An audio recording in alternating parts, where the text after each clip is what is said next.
Please raise your right hand and repeat after me. I, Donald John Trump, do solemnly swear.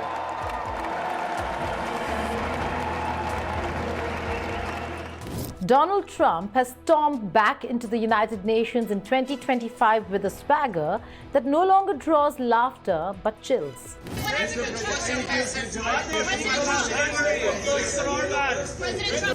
Gone is the 2018 moment when delegates chuckled at his boasts.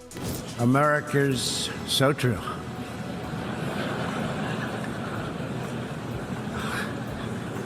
Didn't expect that reaction, but that's okay. Now they lean forward, wary, calculating, bracing. In his second term, the America First president is not merely withdrawing, he's wielding America's wallet like a weapon.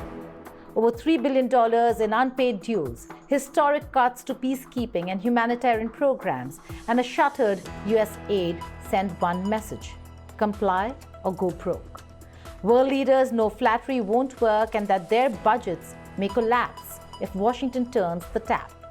Is Trump's mission to slash U.S. funding, especially at the UN, a revolution in global power or a slow-motion demolition of multilateralism?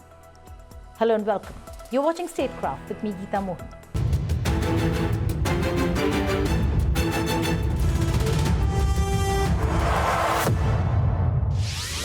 We've all had our moments in childhood where our parents would threaten to lessen or withdraw our pocket money in order to force us to listen to them.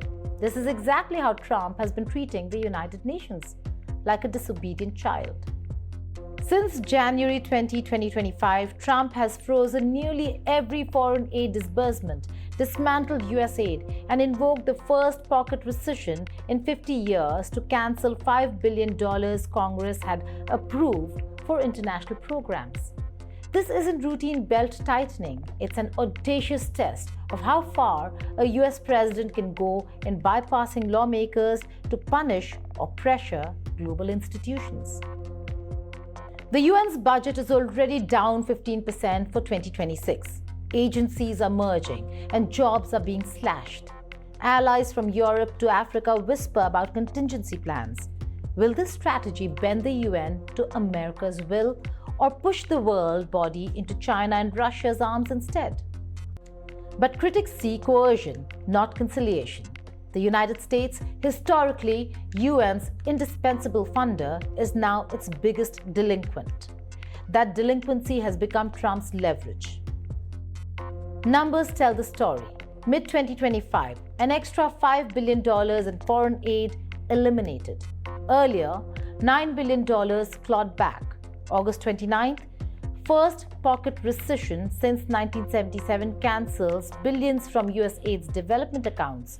Programs on poverty reduction, climate, and inclusion wiped off the ledger. September 13th, funding suspended for flagship health initiatives, triggering warnings of immediate harm to patients worldwide.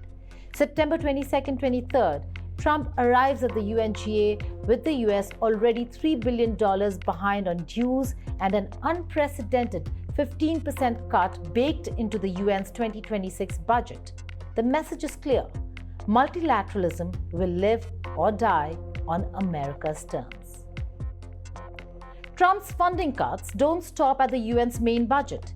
He's already withdrawn from the World Health Organization and the UN Human Rights Council, slashing America's footprint in agencies once central to global coordination on pandemics, rights, and development.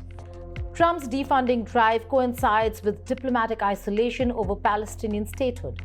France, Belgium, the UK, Australia, and many others formally recognize Palestine.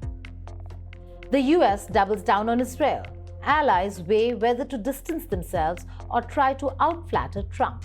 Meanwhile, the administration touts tariffs, border crackdowns, and ended wars as proof its approach works. At home, critics warn of lost influence. Abroad, leaders whisper about a post-American UN. The UN must decide whether to reform under pressure, seek alternative financing, or drift into irrelevance. Nations from Europe to Africa to Asia must decide whether to stick with a cash-strapped UN or pivot to other platforms.